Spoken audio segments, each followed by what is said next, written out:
Many a new fancier has wondered, when taking up the sport of pigeon racing, where he should buy his foundation stock, and whether they should be old birds, or young. Should he obtain birds from one man only, or from several? In a successful loft, the birds are usually all of one family, that is, they are all descended from a few common ancestors and are thus all related in one way or another. Their owner has probably spent many years establishing this family, and has improved it over the years, by careful selecting his breeding pairs, and by rigorous testing of their progeny in the race basket. If the pedigrees of the birds were examined, it would probably be found that there are winners in each generation, and that the successful fancier has bred winners from winners, which were themselves bred out of winners. The owner of a loft of pigeons such as these does not have to depend on one or two birds to win for him. He has many good pigeons capable of winning. He has concentrated the desirable qualities by generations of planned matings, and has purified the blood. There is one old saying, like begets like, and another, like father, like son, and both these phrases ring true when applied to a loft of birds which are a family. It would be foolish for the novice to think that he could improve on the work of a really successful fancier until he has gained some experience. Therefore he should obtain birds from one man only. Were he to procure pigeons from several fanciers and pair them together, he would be destroying much of the good work done by each of those successful fanciers. The novice should decide to purchase 6 or 8 late-bred youngsters from his selected fancier, who should win year after year out of his turn, and preferably live locally or within easy visiting distance. No fancier who is racing can afford to part with his best racers or stock birds, except at a very high price. Also, no fancier will part with his best youngsters in April or May. He wants the first and second rounds of his very best birds for himself. Therefore, late-breds are the logical answer. In July and August it is possible to purchase youngsters from the pigeons, which have won during the old bird races, at no great cost, and these will make an ideal foundation stock. But, and this cannot be overemphasized, they must all be from one successful fancier. You may be sure that fanciers do not sell their good pigeons unless it is a clearance sale and, in these sales, the really good birds often fetch very high prices. Sometimes one sees an advertisement that reads, "Prove stock birds for sale, I have enough from them," but if the birds offered were breeding winners, their owner could never have enough from them. Tell the fancier that you intend to keep the later-bred youngsters for stock. He will then, if he is genuine, take great pains to pick youngsters, which will have the best chance of breeding winners, those that are truly representative of the family. You cannot do better than leave the selection to him. Having procured your youngsters at about 24 to 26 days old, you should be able to take them home, confident that you have put one foot very firmly on the ladder, which leads to the top. Providing you do as you have promised, and keep the birds for stock, you will always be able to return for another pair at a later date and, if you manage them correctly, you will have just as good a chance of producing winners the following year as the established fancier from whom you have purchased the young birds. The following season the birds should be paired at the beginning of March, on a sunny day, and 2 rounds of youngsters reared from each pair. Some useful advice on which bird to mate to which can often be obtained from their supplier. With luck, you should then have a dozen or so youngsters with which to fly the young bird program. These should be carefully trained and raced to a distance of about 100 miles, when the best 6 or 8 should be stopped and allowed to rest and molt. You are then assured of having a small team of yearlings to race the next year. Establishing a loft of pigeons is at least a 4-year task, and the new fancier must be prepared to enter only a few of the races for the first season or 2. If, after a year or so, it is found that one pair is breeding winners, it would seem to be common sense to keep that pair together, but otherwise the pairs can be changed each year amongst the original pigeons, and also these original birds can be paired to the younger birds bred by the new fancier himself. This pairing of birds within the family is known as line breeding. And if the relationships are really close, that is brother to sister, or father to daughter, it is called inbreeding. If you have a Labrador and you wish to breed another like it, you would not have it mated to an Alsatian. In the same way, there is always a better chance of producing winners from a winner, by pairing that winner to a bird from the same family. It is true that many winners are produced out of a direct cross, that is when 2 unrelated birds are paired together. But the products of the cross themselves very rarely produce winners, unless they are mated to a relation on one side of the family. If this product of a cross is paired to an unrelated pigeon, that is outcrossed again, the qualities of the original pigeon have been lost and dispersed. After a direct cross, such as has been described above, it does not matter how close the relation is to which the progeny is paired. We often read that such close inbreeding should be avoided. Many people hold this opinion on religious or moral grounds. After all, we humans are not allowed to marry very close relations. But inbreeding has the effect of purifying the blood. It concentrates the good qualities of the common ancestor, and also the bad qualities, where they are present. Therefore we may produce a super pigeon by pairing a champion to his daughter, but, on the other hand, we may be unfortunate and breed an inferior specimen. But this does not matter with pigeons. We can get rid of the bird or, alternatively, it will be lost in a race. We should not, then, be afraid of arranging a close mating occasionally, although it should certainly not be indulged in for several successive generations, for this will result in loss of stamina. Line breeding, however, can be practiced for many generations with distinct benefit to the stock.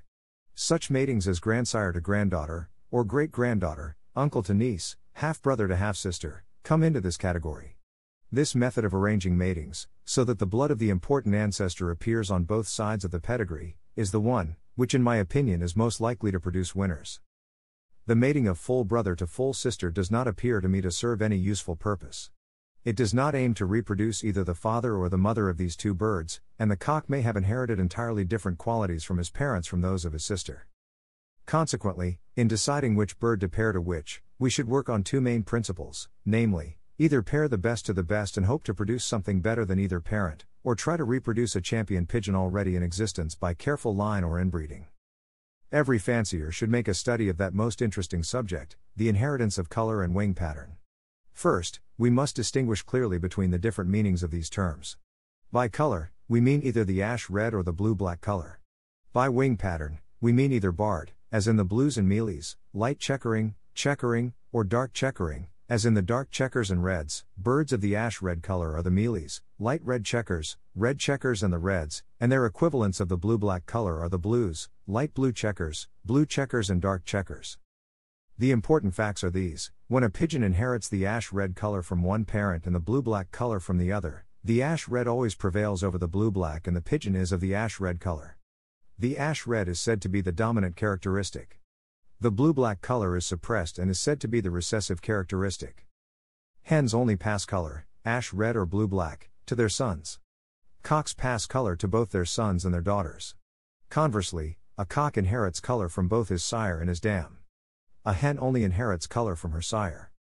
Therefore, when a blue-black cock is mated to an ash-red hen, the cock youngsters of the mating will inherit the blue-black color from their sire and the ash-red color from their dam. And since ash-red is dominant to blue-black, they will all be of the ash-red color. So red checker or mealy hens cannot breed blue or blue checker cocks. The hen youngsters of the mating will inherit the blue-black color from their sire and no color from their dam. Therefore they will all be of the blue-black color. How the ash-red color is dominant over the blue-black color. The fact that cocks inherit color from both sire and dam is the reason why some red cocks have black flecks in the tail and wings, whereas hens, which only inherit color from their sire, do not possess these flecks.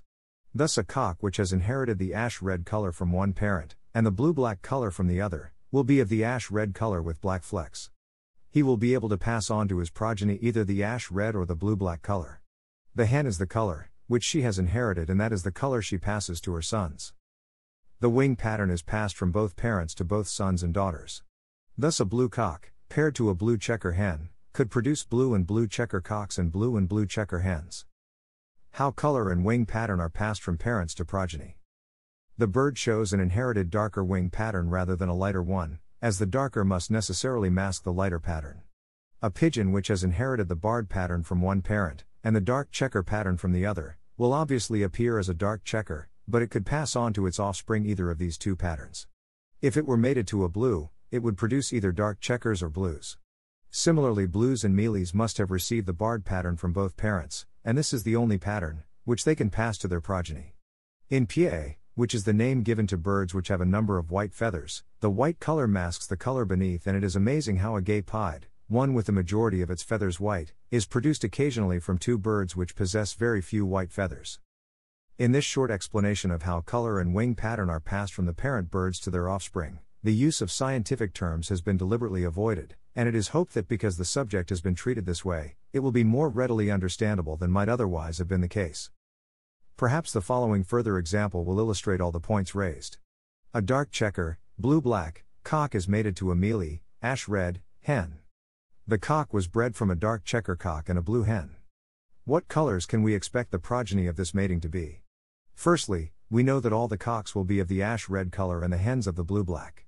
Therefore, the young cocks will be either reds, the equivalent of the dark checker, but of the ash red color, or mealies, and the hens will be either dark checkers or blues.